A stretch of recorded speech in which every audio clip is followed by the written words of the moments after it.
This is Charles Haley. You're listening to Nothing But Niners. So now they've got to start from deep in their end of the field, and Garrison Hurst takes advantage of it. He takes the handoff, breaks to his right, gets to the 20. He's on the 30. Needs to cut in. He comes back up the right sideline. Breaks the third tackle. Comes down to the 30.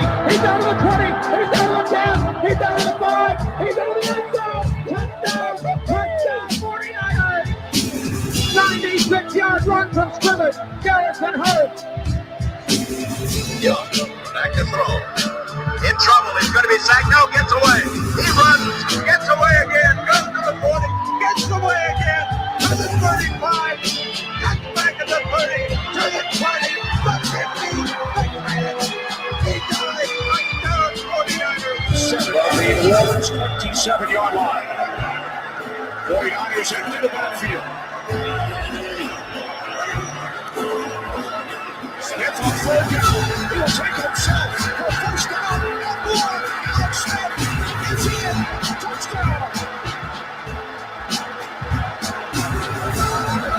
There's left hip. Third down. Alex takes the snap. Alex looking down and goes, but it's good. Touchdown. Touchdown 49. It is second down. Ryan takes the snap, goes to plant on the left side. It's Russell, intercepted. The 49ers pick it. And Navarro Bowman is rejected. Navarro Bowman running it all the way for a touchdown. No greater rejection. Kaepernick shoots it. Hold everybody. Colin Kaepernick. What a game. Touchdown.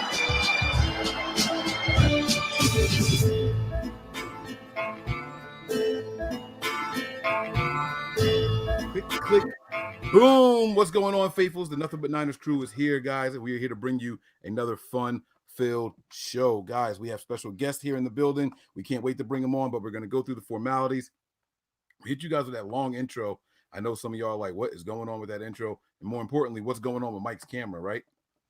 Listen, it wouldn't be Nothing But Niners lately if it wasn't technical difficulties involved. So that's just where we are, guys. But we're going to get this all worked out. I promise you that. So here we I go. think I was good on my end this time, though, Mike. Yeah. No, you got it right. It's all good. I'm back in here, baby. You know, you can't keep a good dog down. You heard what Charlie said, baby. All right, guys. So listen, man, we're going to throw these things up here really quick. Check us out on the YouTube page. If it's your first time here, hit that like, hit that subscribe button, and also turn on your notifications so you know exactly when we're going live. Hit us up on Twitter, Snapchat. That handle is Nothing But 9 ERS. Also, you can give us a follow on Instagram as well as Facebook and Twitch at Nothing But Niners. We have the website for you guys, www.nothingbutniners.com. And guys, that's really gonna do it. Breezy, how you feeling over there, man? I'm great. I'm real great, man. That day is coming soon, man. Huh? It's a Tony the Tiger great, huh? Great. Yeah, man. You already know. That day is coming super soon, man. Like, yo, what's funny is you guys, if you don't know by now, I'm a musician, so people been hitting me up and they've been like, yo, you free this Sunday? Nope. You free this? Nope. I had to put this, I'm about to post it and let people know that Sundays are football Sundays, and I have a very important job to do after the game. So nope. It's been far too long, and I'm sorry, but y'all can't get me this week. Not this Sunday here. So, yeah. So we have some special guests waiting in the wing. Guys, give my man Breezy a follow. He's got his 2 Twitter handles down there. He is Shoot the Breeze 6 and also Wayne Breezy. This guy's everywhere. He got multiple personalities. So you guys make sure you check him out on both of those. You guys see my handle down there, right there at the bottom of the screen. It's 49ers Mike _NFL. And now let's bring in the guest, the special guest that we have here. We have Eric Davis and Rahshaun Haylock. Fellas, all AD's on mute. But Rahshaun, let's start with you. How you doing, man? What's going on, boss? But let's talk about Breezy first. You got the 2 handles, right? So it's one for business, and the other one like a bat handle or something. And then you got this magnificent microphone. You got the whole arm and everything going on, big dog. Like I am impressed right now. Like I don't even know what to do. I don't even know if I should be here right now, like in your presence. Oh, absolutely, man. I'm in your presence, man. I'm a guest with you guys. That's how this is working today, man. But now, man, I'm starting a new podcast. That's where the Shoot the Breeze come in, and everybody knows me as Wayne Breezy. So I'm like, yo, you follow me here. Just come over there and shoot the breeze with me on the podcast. So that's what that's all about.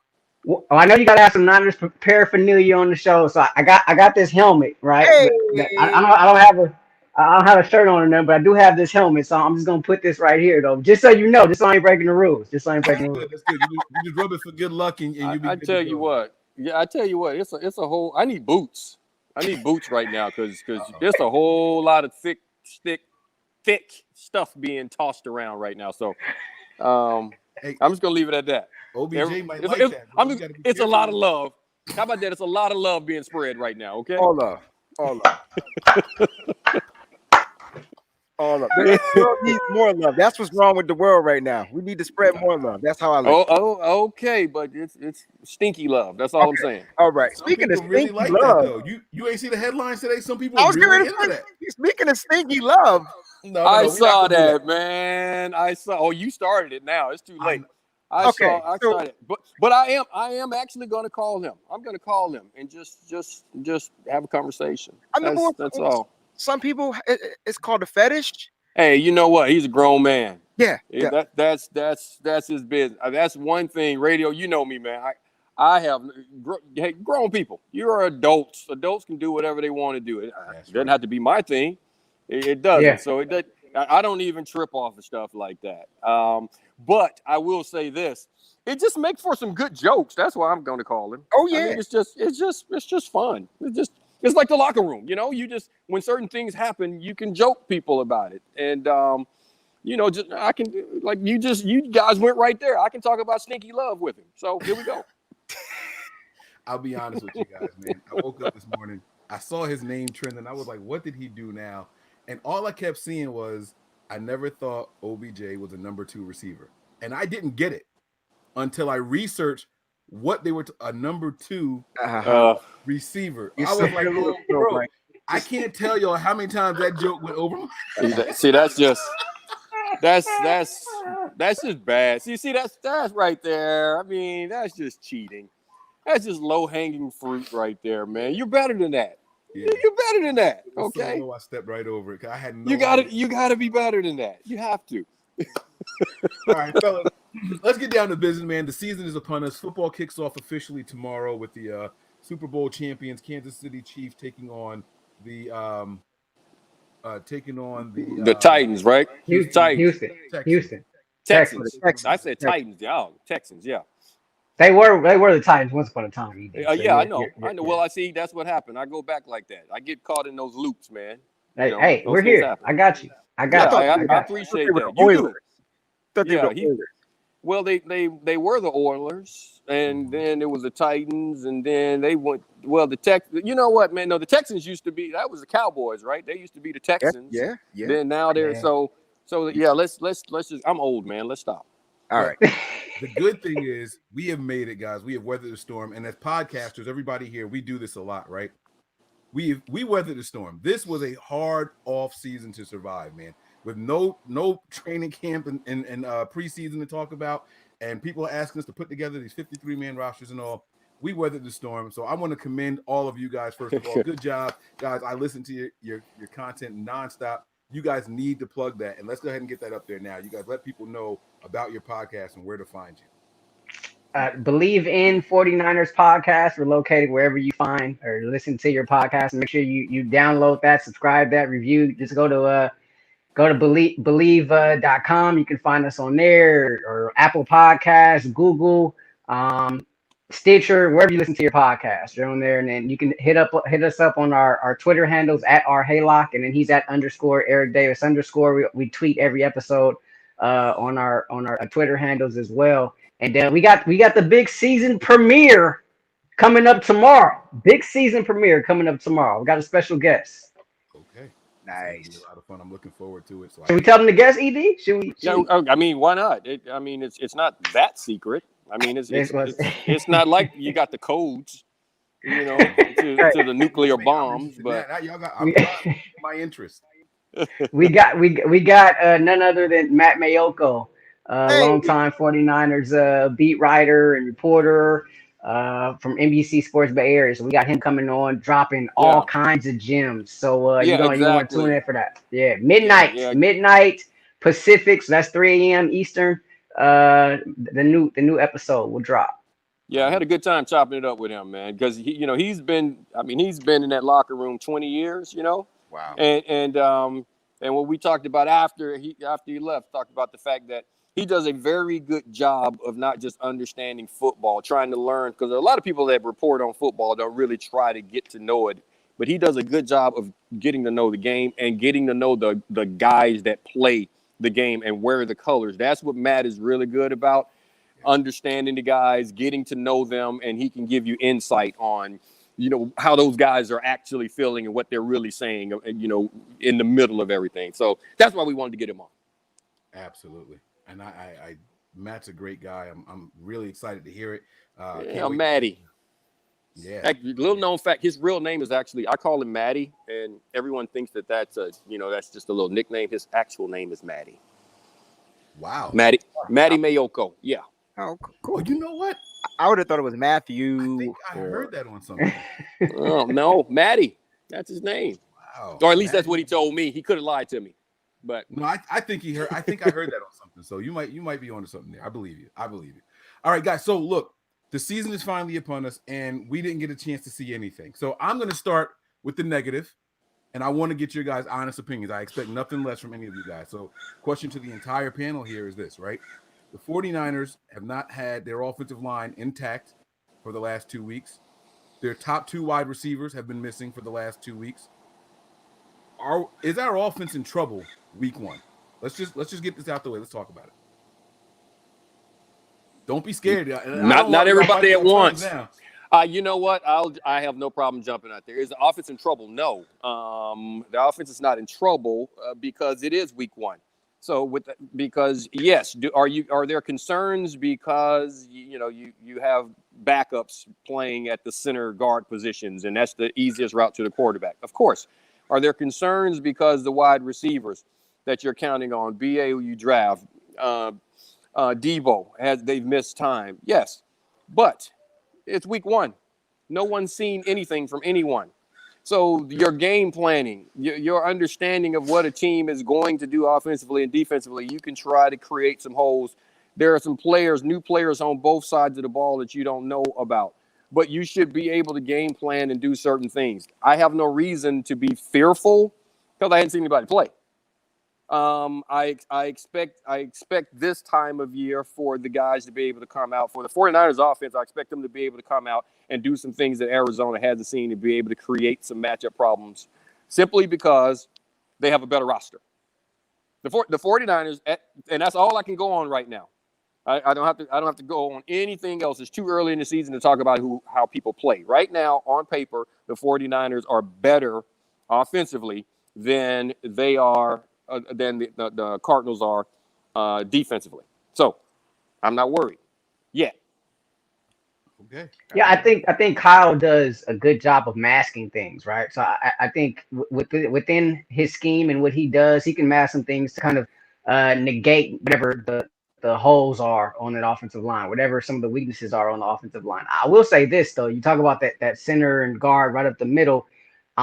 Arizona, they brought in the new guy who was over at Buffalo last year. Forget his name right now. We had 9 sacks last year, and so that could be somewhat concerning. Just him being able to get some of that pressure up the middle. But aside from that, no. As far as the wide receivers go, absolutely not. Obviously, you would like to have all your guys, right? It looks like Debo's going to be able to play. You're not sure how much and what he's going to be able to give you. Obviously, you would love to have Jalen Hurd back. You heard that he had just a great offseason, so it's unfortunate that he's going to have to miss a second straight campaign. But you're hearing some good things about. Yeah, I'm sorry. Can you really? I'm sorry. Can you really have a great offseason? Can you? I mean, by all accounts, I mean, I don't know. I'm just saying. A lot of it is to your point. A lot of it is in shorts and no shoulder pads. So I mean, there's that. Remember, I come from you don't play football in your pajamas, man.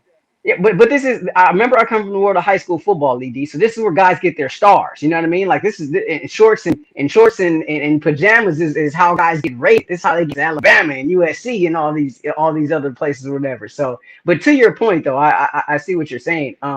But I think the weapons around Jimmy G are. I don't know that we're giving them enough credit.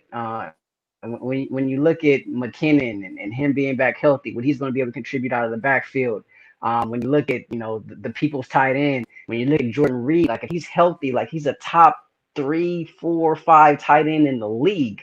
And then you bring in a Trent Taylor and BA and the Debo, whatever he can give you, and that's all before you get to Kendrick Bourne, who's the vet. Me and ED have gone back on him countlessly on our pod, and it's taken me a long time to kind of come around on Kendrick Bourne, but he's the vet in the room now, essentially like he's the guy. And the ED's kind of sold. It only took like 9 months, but he finally sold me on that. It took me a while.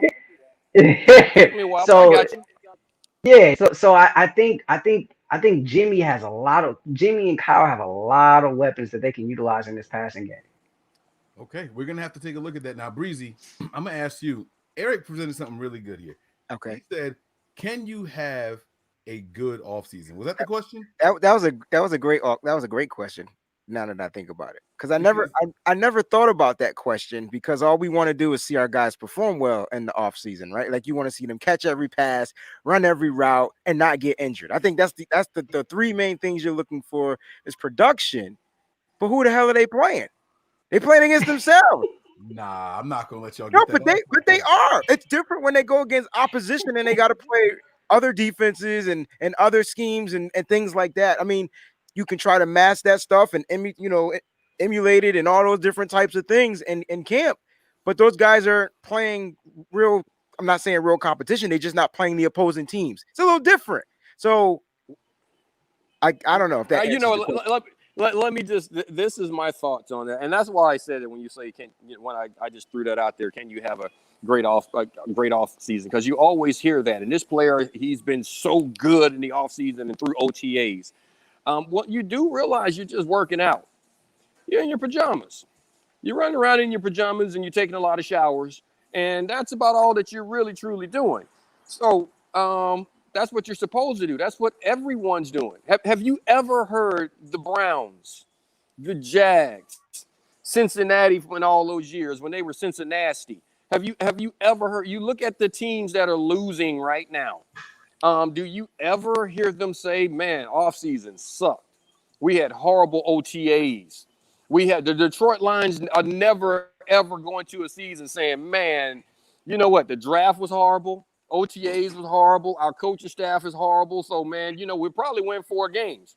They do every year, but you never hear them talk about it. That's what I'm saying. So the OTAs and the off season and all this stuff, you're like, dude, you're running a race against yourself. So that's so how much work do you plan on putting in to actually be prepared to do the work that matters? So the off season, I mean, it's a given. No one outworks anybody in the off season. The question is, can you perform when the lights come on, man, in September? And here we go. Okay, let me ask this question then. Let's see if there's a difference here. OTAs, is that different? Is that the offseason versus what's happening literally right now? Are you separating the two? Because you're speaking from the player side of it, right? And when I hear offseason, I think February all the way up to week 1. And okay, well, it's all a part of it. So February, the day after the Super Bowl, up until you kick off again, everything you're doing between that time is prepping for the next season. Period. No one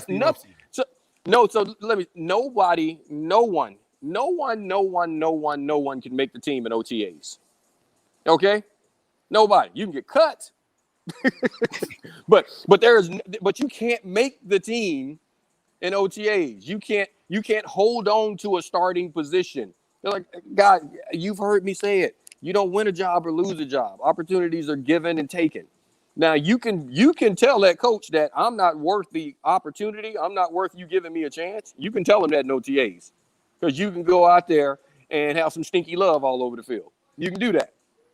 Now you can also go out there and show them, like, look, I'm grinding like all the other guys. I'm grinding. I'm performing. I'm doing the things that are necessary to get out there. But yeah, all of that it's just leading up. The preseason games, all that stuff. I didn't care. That's how I was raised in the colors, man. We would win 1 preseason game every year. We'd play 5, win 1, and then we win the first 8-9 games in a row. Because that's not what we were doing. We were working and prepping to get ready to perform when it matters. That's all that matters. Sunday, kickoff against Arizona. That's all that matters. All the other stuff is because people have to write stuff and we need stuff to talk about. But it doesn't matter. Now they matter. That's just my opinion. Okay, no, I'm with you. I'm with you on that. I like it, man. Hey, you know what, Rahshaun, man? I text you and I DM you a lot, and I'm like, yo, man, you be letting Eric off too. I see why now. It's a little different. It's a little different when the mic is on, right? I was ready. I was ready to say, hey, look, off season is one thing, but training is something else. And these guys, and then he talked, and I'm like, yeah, you know what? Damn, he makes sense, bro. Like, all of a sudden, you're like, you're right, huh? Man, training camp is practice. It's practice. Everyone makes this big deal out of it like it's a precious. No, it's practice. Do you guys think the Niners went to training camp trying to say, okay, we have to figure out who our 53 guys are going to be? Right? Did they go to? No, they went to camp saying, okay, we need to figure out who 6 of these guys are going to be. Mm-hmm. Wow. The rest of the guys are already there. Mm-hmm. That's what I'm saying. It's like you're going through, you're prepping, you're doing all these things. If you're trying to decide who's going to make your team in camp, good luck. You got problems.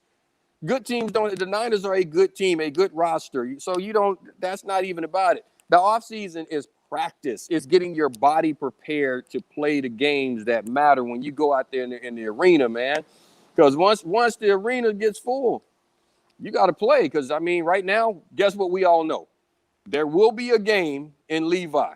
The Field of Dreams will have people playing. They told us. We know. It's scheduled. So they have to play it now. And that's all you're doing. You're getting ready for that game. Nothing else matters, man. Nobody cares how great of off season you had.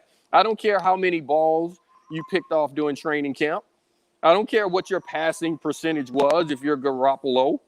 Who cares? If he didn't throw an interception the whole training camp and then he comes out and throws 5 the first game. Mm-hmm. So it doesn't matter, man. It's practice. Right.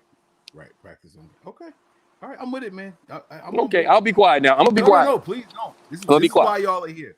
People hear enough of me and Breezy all week long. We do 4 or 5 shows. So listen, I promise you, they tired of us.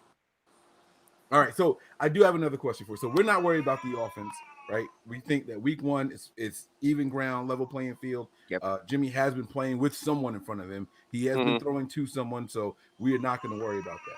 All right. Now, what I was thinking was that I was concerned about if all of a sudden here comes Ayuk and Debo starting and they haven't played together in 2 weeks. The rhythm of it all. But I'm still excited. I still want to see it. But I do want to ask you guys this question now. We'll start with the guest again, Breezy. Which side of the ball do you guys think has a better beginning of the season, the offense or the defense? I think the defense for sure. I think the defense is always ahead of the offense.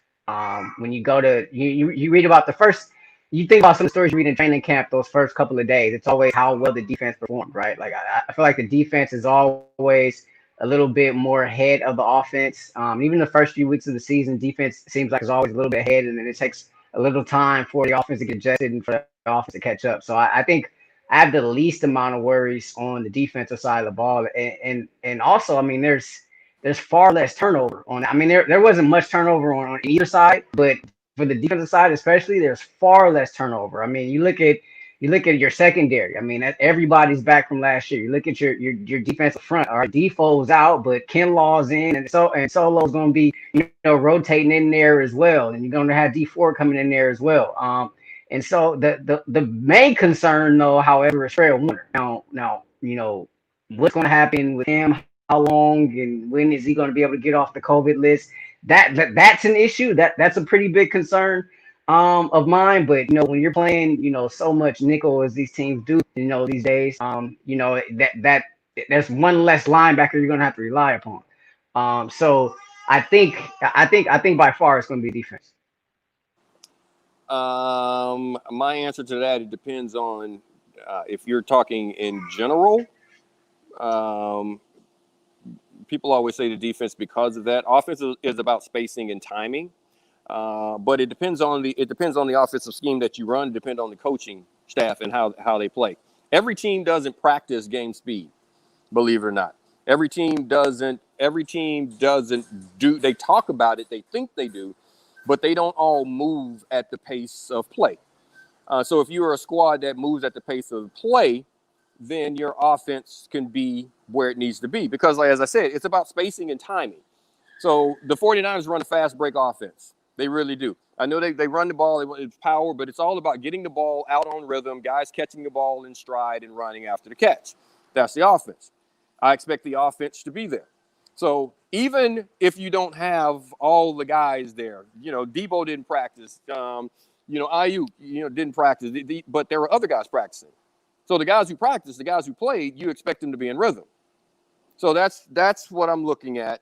And a lot of it goes the talent that you have and the guys that are accustomed to playing with one another. So it's hard for me. I expect the 49ers offense to be ahead of the defense of the Arizona Cardinals this week. Now, like I said, if we were talking in general, I'm going to say defense because the majority of the defenses can just do what they do as the offenses get their timing down, since they haven't had an opportunity to go against anyone but themselves.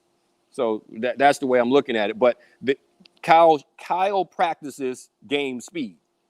So those guys should be ready to play in a real game because they're just doing it again.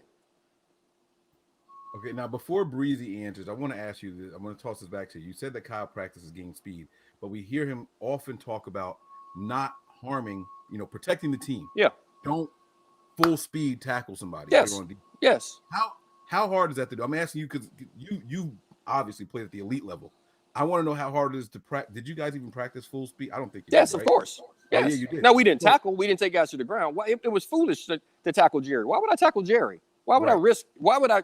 And someone asked me about stripping yesterday. Someone asked me, like, did you they were talking about stripping Michael Irvin in that game, and they were like, did you practice that on Jerry? And I was like, no. And I wouldn't let anybody else practice that on. Like, why would I risk breaking Jerry's hand, or arm, or finger, or something? That's dumb. That's the meal ticket. Why would you mess with World? And so, but you can see the thing about.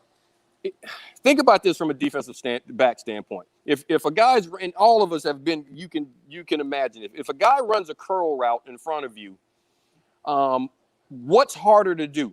Just run through him and hit him in his back and try to jar the ball loose, or to take the extra 2 or 3 steps to reach around him to get your hand out in front of him to knock the ball down?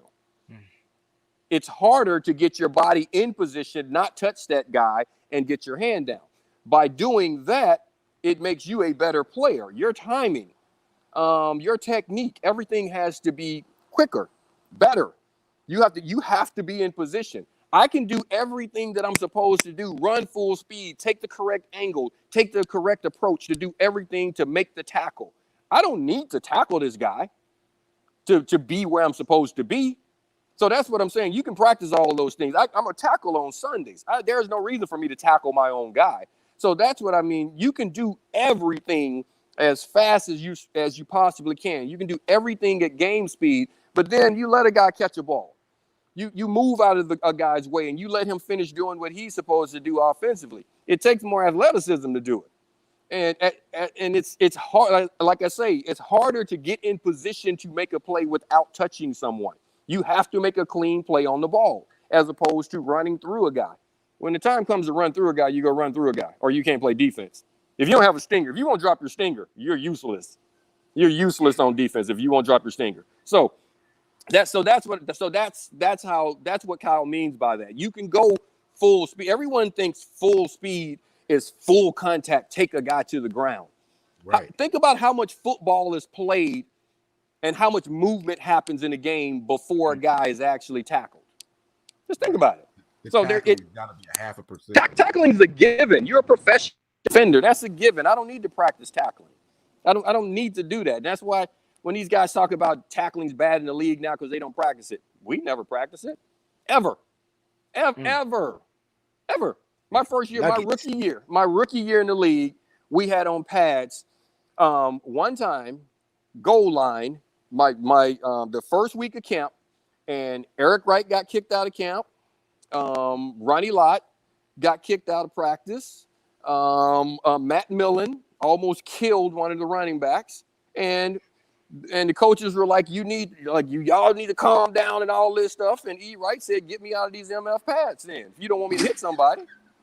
And we didn't wear pads. We didn't wear pads the rest of the year.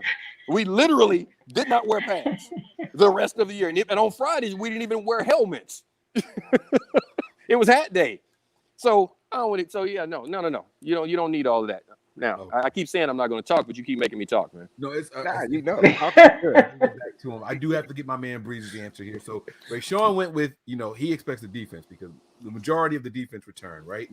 The larger portions and the contributors on that side of the ball, in large part, return. Mm-hmm. Okay, we're basically just minus Buckner. Breezy, what are your thoughts on this, man? Because I won't say anything. What are your thoughts on it, man? Offense or defense? Who do you expect to perform better? All right. So as much as I want to see the offense come out here and score like 95 points, which would never happen, I'm really looking forward to the defense come out guns blazing. I felt like the defense took a lot in that Super Bowl. I felt like the defense is putting it on them. Like, oh, we lost this game. We did this. And they want to come out and make a statement. Game 1, week 1 against a division rival. Like, so I really expect the defense to come out here guns blazing. We got some new depth on them ends. We got some depth on the inside. Like, I really think that they're going to come out guns blazing. I know we're missing a couple of pieces that we had, but we didn't have them toward the end of the season anyway. And a healthy D Ford for me is everything. I think that he's a game changer on that defense. A lot of people talk about him, but they just don't really realize how much he needs to be on this defense for it to work. It's a plan. So I'm going with the defense, but I got some questions for these guys after you answer, Mike, because I want to talk about the secondary. Right. Well, I'm not going to answer. I'm going to throw it back to you really quick, pause. But I want to ask this question because if y'all haven't been watching the show, we have to say pause, y'all, because the stuff that comes out of Mike's mouth, and sometimes I'll say some stuff, and it just comes out weird. All right. So yeah. It's all right. It's all right. I kept going, bro. Like nobody was even listening. They didn't hear that. I was good. I snuck it in there real good. No, I caught it. Yeah. The pause better be on deck. Like pause. Like they gotta be on deck. I'm sorry. All right. So now the Niners, my opinion, struggled the most against this Cardinals offense last year. Of all the teams that we played, and I know what the Saints put up on us. That Niners defense, like that was excellent game planning, right? But the Niners, in my opinion, seemed to struggle the most against this Cardinals team, like consistently. Like I felt like any play, something major could happen when I was watching them. So I want to know if I'm the only one that feels this way. Like Breezy, you're saying you want this defense to come out and show up because they feel like they let the team down in the Super Bowl. But to me, this is a really good week 1 matchup, this defense against this offense. And I'm throwing it to Breezy, but if anybody else wants to jump in after him, please feel free. Yeah, their offense presents a deceptive type quarterback, right? He could run the ball, he could throw the ball, and he's pretty darn accurate. And given a little bit more time, he can kind of make plays. He's not Pat Mahomes-ish or Russell Wilson-ish, but he is a person that's progressing to be somewhat of a superstar in the NFL. And he's tiny, right? That's another thing. So we got to be able to wrap and tackle. But we also were missing some key pieces on our defense. And game 1, it wasn't to me much Kyler Murray. It was more that running back that they acquired, and we just couldn't stop the run for some stupid reason. With the kid from Miami, I can't think of his name, but then they just re-signed him in the offseason. So he was killing the 49ers in the run game, and it was just giving them first downs. And they just kept, we struggled both games. The second game, I thought the secondary let up. But we were able to come back and win. This team did give us problems, but I think they find a way to contain. They have to contain Kyler Murray, find a way to keep him in that pocket, make him make those throws, right? I think Emmanuel Mosley had a pick 6, and it just went right through his hands. Like he was a little too short to get the interception. And then Richard Sherman, that play happened, and whoever that guy is, Salga, I can't think of his name. I got him on my fantasy team in football, but he ended up taking a ball all the way down to the end of the field. So they made some big plays, but I think that's why I chose the defense, because I think they have what it takes to plug and stop this offense. All right, fellas. I don't know if you had No, I think that's. I remember ED and I went back and forth on this, both times against the Cardinals, and I was like, "This is a really big game here," And ED's like, "Oh, the bird's cursed. Don't worry about it. This, that, and the other." But I remember the first game. I believe it was like it was a Halloween. I want to say, right? So it was a Thursday night game, so short week, this, that, and the other. So you kind of chalk it up, all right, short week, whatever, on the road, good win, you take it, right? But then the next time they played, it was at Levi's, and they played them just as hard, if not harder. And so I think there's something to that. I think there's something to with what you guys are saying. And this team is supposed to be greatly improved this year, than they were, from where they were last year. But sitting back and looking at this, I think all season tends to blow up things a lot, and not that the Cardinals won't be improved, and not that the NFC West won't be the toughest division in all of football. But I still think they're still the Cardinals, and as many moves as they made, and as well as they had during the off season, I mean, you're still looking at the number 4 team in the West, in my opinion, and so. It's imperative, obviously, that the Niners don't come out and lay an egg and take care of their business week 1. But in knowing that it's not going to be easy, right? Because they showed the propensity to play the Cardinals. The Cardinals showed the propensity to play the Niners very hard, last year in both meetings. And ED would tell you this is a game they get up for, right? Yeah. First of all, Peachy Brown, what's happening? Peachy keeps popping up talking about how she loves us all. Y'all give Peachy some love, man. Peachy hanging out. Right there. Yeah, Peachy. What up, Peachy? What up, Peachy? Peachy, what's up? They don't want to talk to you. I'll talk to you. What's happening, Peachy? But now that's number 1. Now, number 2, dude, stop it. It's the Cardinals. The Cardinals play just hard enough to lose. Okay? That's what they're going to do. They're going to play you just hard enough to lose. Yes, the 49ers defense had a tough time with Kyler Murray. He's a mobile quarterback. He's an accurate quarterback. He's smart. He's tough. He's going to get better. He's going to improve within that offense. You can't plan for the unscripted plays that he can make. And yes, both times they had a hard time with him. He was extending plays and making plays and doing things that they weren't expecting. You game plan an offense or a defense, but you play the player, and they had to get used to playing the player. Now they understand the arm strength, the speed, the things that the elusiveness, all of those things are there. They had a hard time with it. They're going to have a hard time with it this Sunday. Guess what? Every defense has a hard time with a mobile quarterback.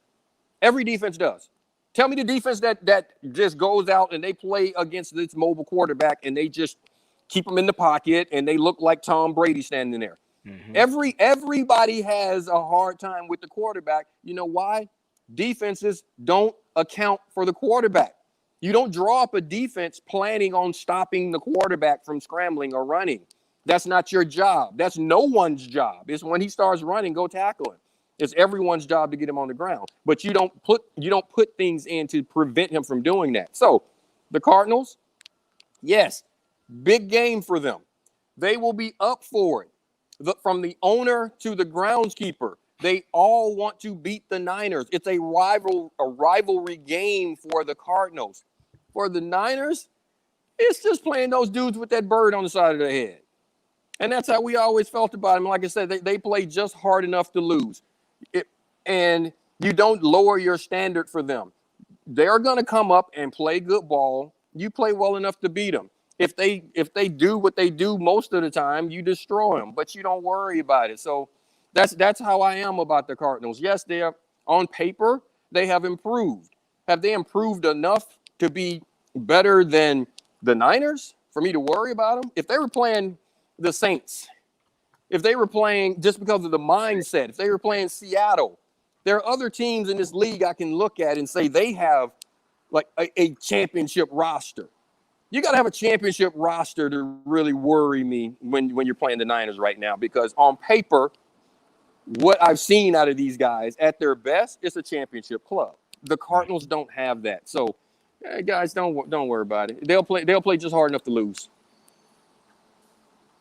All right. That is I'm not going to touch on it. Nuggets.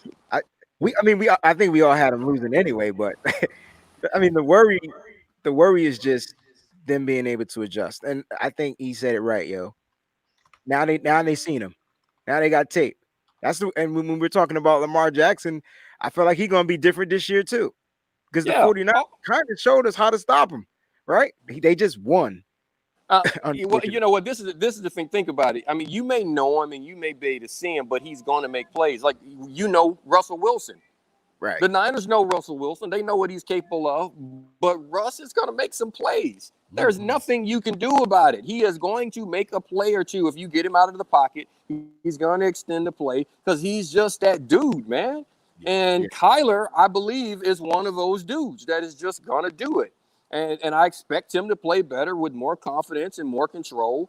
But I still expect them to lose because the Niners' defense is better than their offense. Now, one thing that does concern me, and I'm sure we'll get into it, Nuke is a problem. Yeah, Hopkins is a problem. Okay, and that was my question. That's what I wanted to talk about. So go ahead and address it. Well, then ask your question. Well, that was the question is they have a slew of wide receivers, and the one that's a problem is Nuke, right? Now. He's a different problem because right.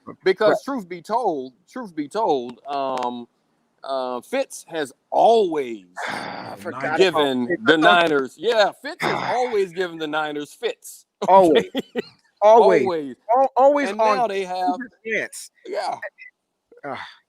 Well, they have a slew of wide receivers, like I said, and our secondary, and being that you guys, you specialize in that secondary, like. Talk about a way to kind of like, stop. We don't even know who's our number 2 DB. Like, is it Mosley? Is it Witherspoon? What do you guys see? Oh, it's E-Man. It's E-Man. It's E-Man. I think from what we've seen, from what we heard, it's Emmanuel Mosley. I think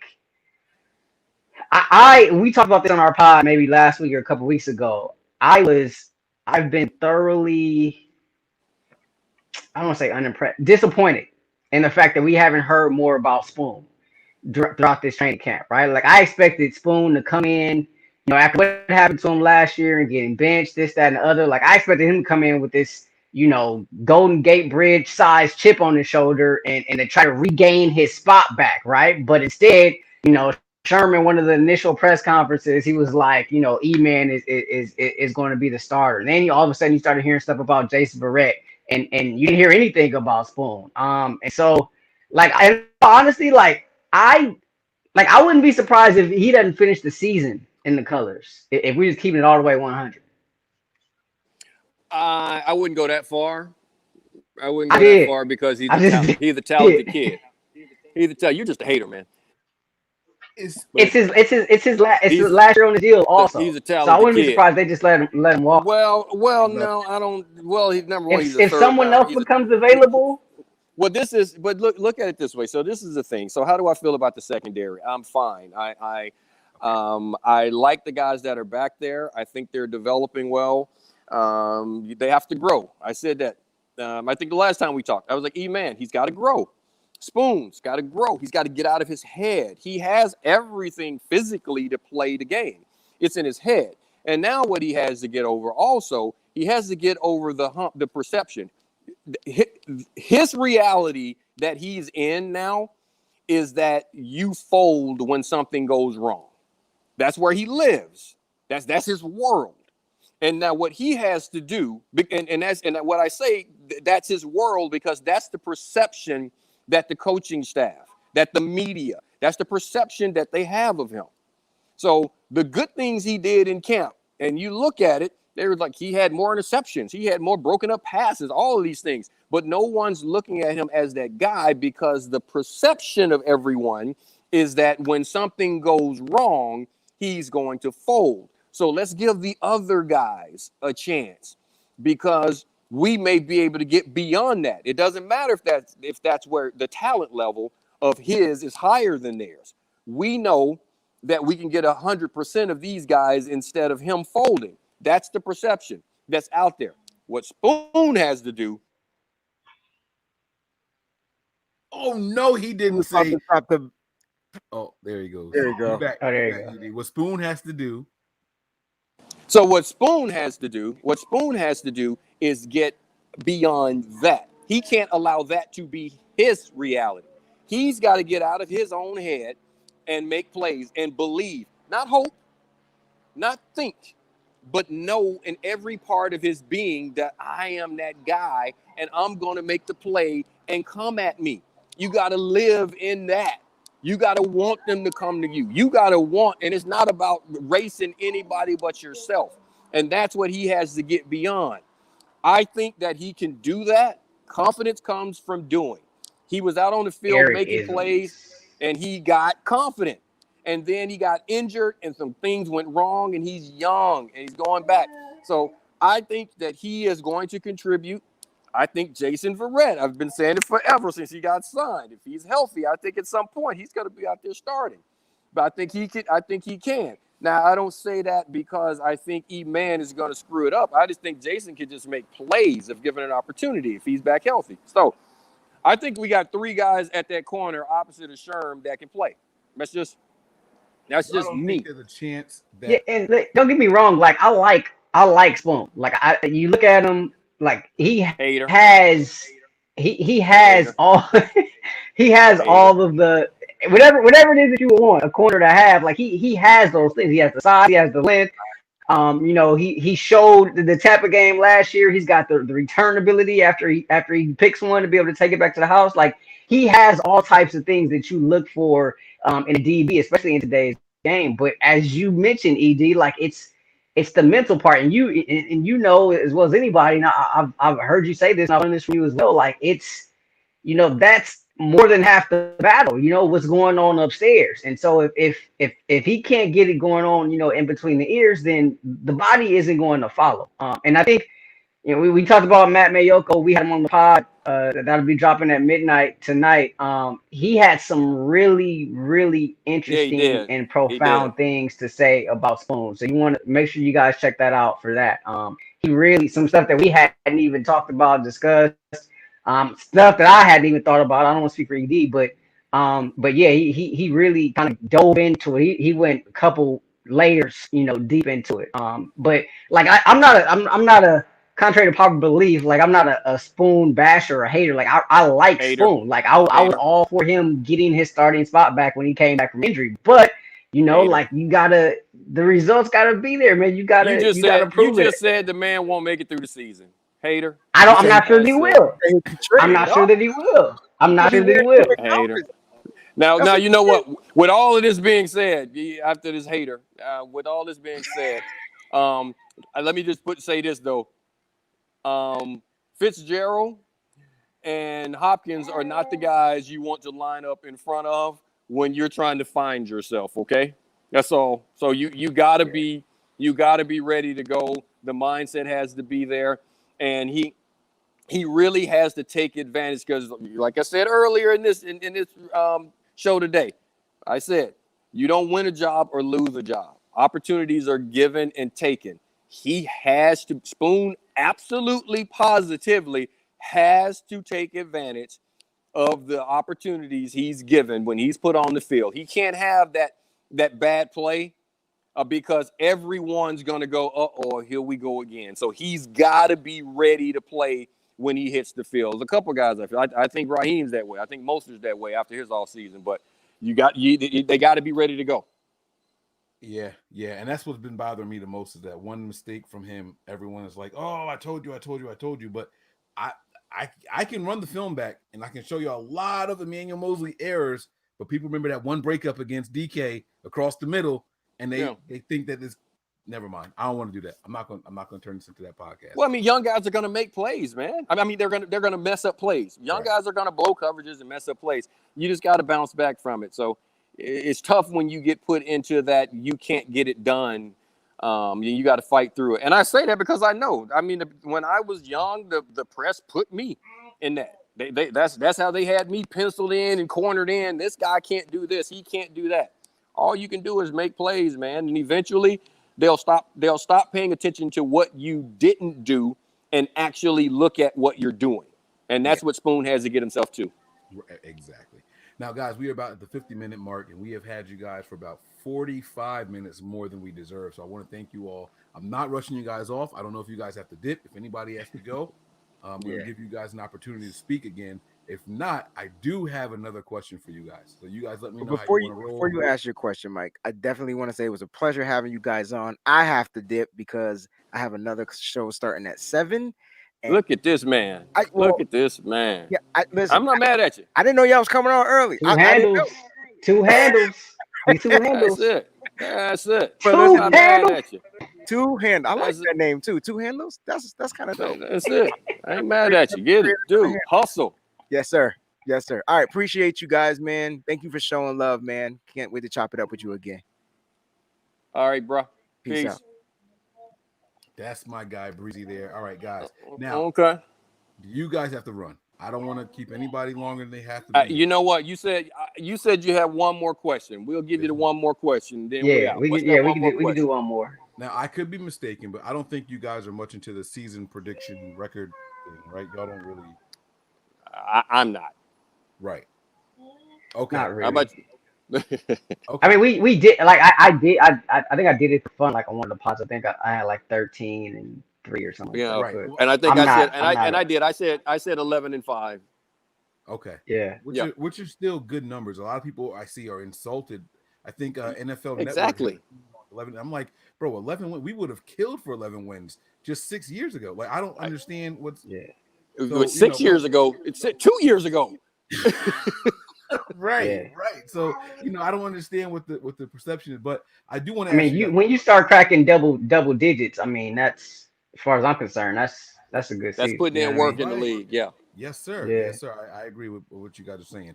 So my question here is this one, and this is my final question, right? Personal expectations for the team this season. Now, this is an array of things, and you guys can take it whichever way you want. You can talk about record. You can talk about growth. You can talk about some players that you think may shine that other people may not be expecting. So, for example, what do we expect from Jerick McKinnon, right? Like, we've been waiting 2 years to see what Shanahan saw in this guy. I don't know about you guys, but when we signed him and I saw the contract, I felt like he was overpaid. I felt like Minnesota needed a running back so desperately, yet this guy could still not be the number one. Why is Shanahan paying him this kind of money? Like, this is where my thought process was, right? There are other players I've been expecting to take steps forward. So I'm extending this to you guys. It's an open-ended question, and it's very vague on purpose. This is by design. Personal expectations for the team this season. You got it, radio? I'll take this one first. I think. I mean, we were talking about like overall records and stuff, right? 13-3. Obviously this thing is gonna be a lot harder than last season was, and you're not gonna sneak up on anybody. And so with that being said, like I think that there are going to be some unexpected toe stubbing, if you will, along the way. With from some games, some teams, some opponents that maybe you don't expect, the Niners to have difficulties with or taking L from. I think that some of that could be in the cards.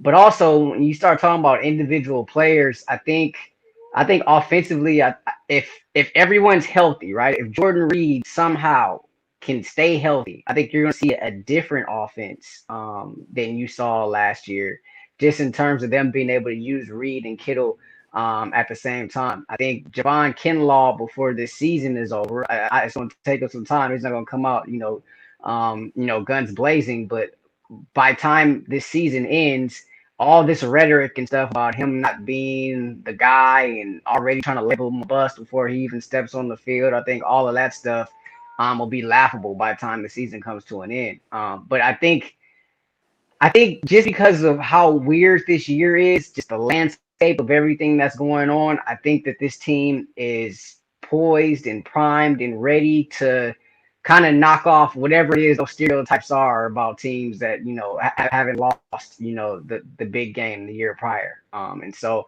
I think that they're primed and ready to make another run. I really do believe that, and hopefully this year they finish the deal and end up taking 6, as we like to say on our show. Well, my expectations are for them to grow as a team. It's a good roster. Number one, you look at the roster; they have good players. So I expect them to be a contender. I expect them to be in the playoffs, to put themselves in position to win a championship. Now, I also expect bumps in the road. That's how you grow. That's how you get tough. That's you get through those adverse situations. Be it like we were talking about Spoon, you got to get through those tough times to reach your potential, to find that plane that you understand is the standard and how to get there. And I think they're going to have some tough times, but I believe they'll get there. I expect an improved quarterback. I expect improved quarterback play.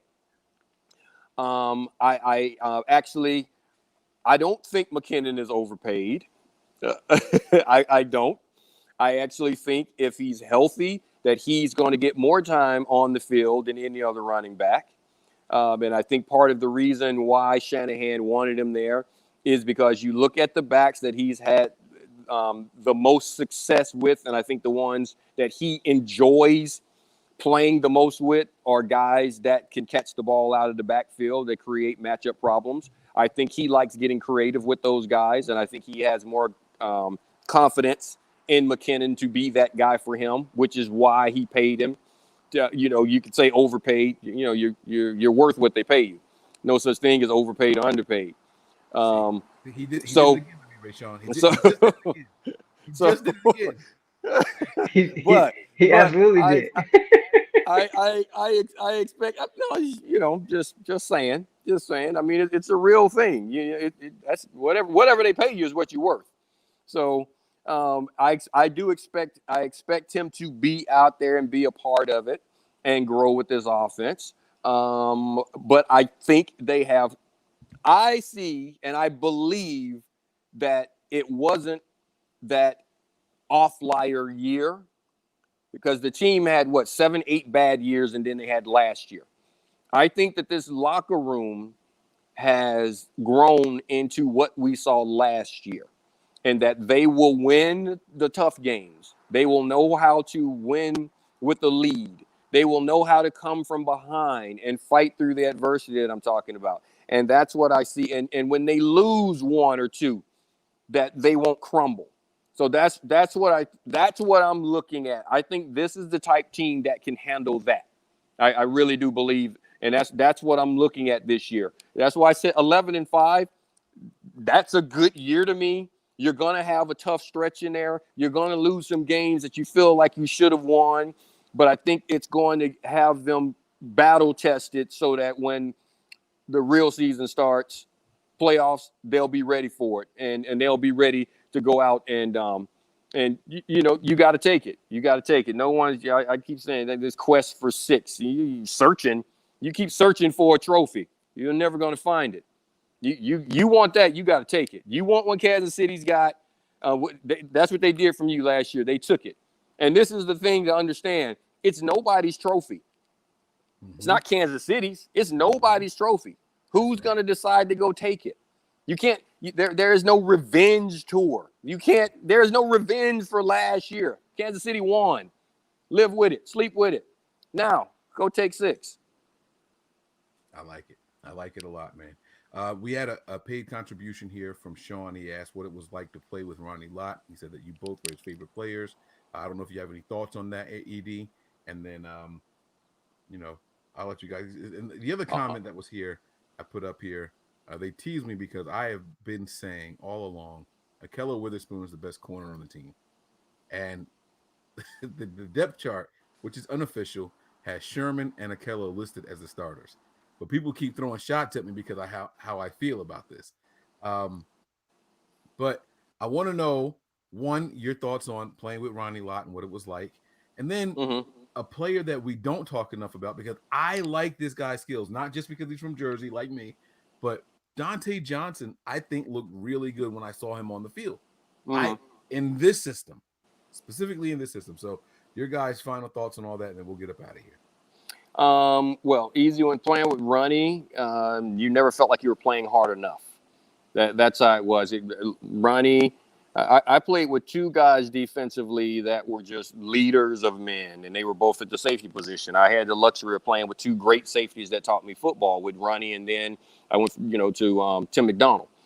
And both of those guys were, they were full-grown men, and that's how it was with Ronnie. Ronnie always made me feel like I had to do more, that you had more to give.